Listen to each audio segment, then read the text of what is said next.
Hello, YouTubers. Welcome back. We're going to be talking about China, specifically the Ming Dynasty from 1450 to 1750, and how the Chinese dealt with the kind of invasion of Europeans. So we're going to talk about a few Chinese emperors, some Chinese adventurers, some European missionaries, and we'll end with kind of the end of the Ming Dynasty.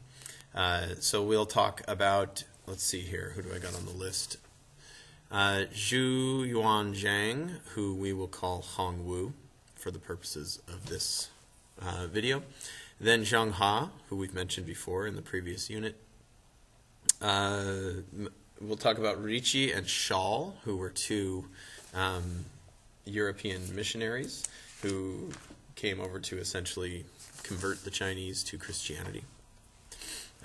And what kind of tricks they used. And then finally we'll end with Chong Shen, who is the final emperor of the Ming Dynasty.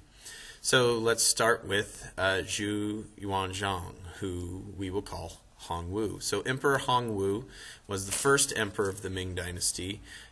He was a military leader who helped kick the Mongols out of China and became the founder of the Ming Dynasty. That's his basic definition. If you remember, the dynasty directly before the Ming Dynasty was the Yuan Dynasty, which was led by Mongol emperors. And so this was really not something the Chinese appreciated. So Hongwu was able to get rid of the Mongols. He restored the Chinese government, got rid of some of the corruption from years of Mongol control, brought back the examination system, and restored the scholar gentry, but he was very, very mindful of making sure that the emperor was kind of the most powerful in the Chinese bureaucracy. Being from a peasant background kind of made him suspicious of those who were highly educated and saw them as trying to take power from him. So a question that I asked you about the Ming Dynasty and Hongwu specifically is, how did he restore Chinese society after China was controlled by the Mongols, and how did he try to get rid of government corruption? Well, he basically brought back the examination system, which was abolished by the Mongols, in order to make sure that those most educated were the only ones who were eligible and received government posts. He took a lot of power for the emperor, what used to be the power of the scholar gentry, and so essentially put the scholar gentry in their place and restored imperial power to the emperor. So that was Hongwu, bringing back China for the Chinese from the Mongols. The next vocab word was Zhang Han. Now, we talked about Zhang Han in our last unit when we talked about Chinese trade and exploration.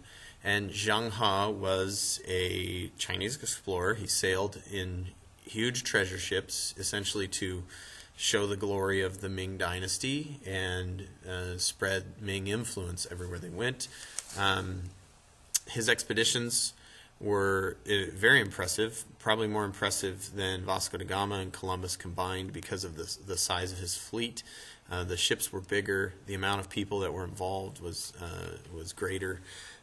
However, they were called to a grinding halt, which basically means the Ming emperors and scholar gentry were more focused on internal improvements and wanted to spend their money on securing the northern borders against the Mongols rather than expand Chinese influence overseas in the south. So that was Zhang Ha's big impact. However, it was limited because he was called back and the expeditions were done. So next are two Europeans, Matteo Ricci and Adam Schall. So we'll call them Ricci and Schall.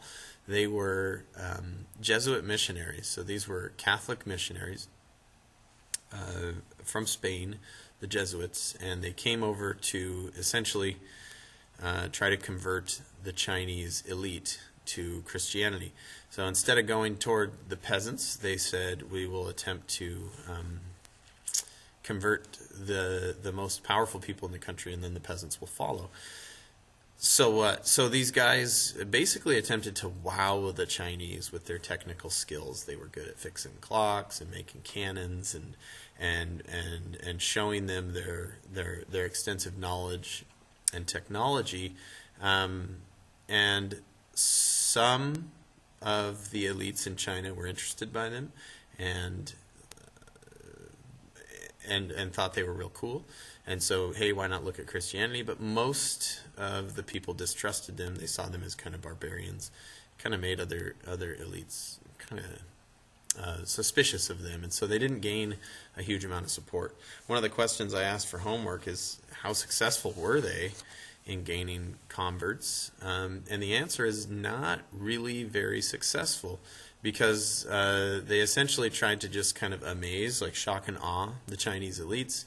And it didn't really work on most of them. The overall impact of Christianity and the Jesuit missionaries in China was very little. There were a few thousand converts to Christianity, but it was a tiny drop in the bucket compared to the rest of the Chinese population.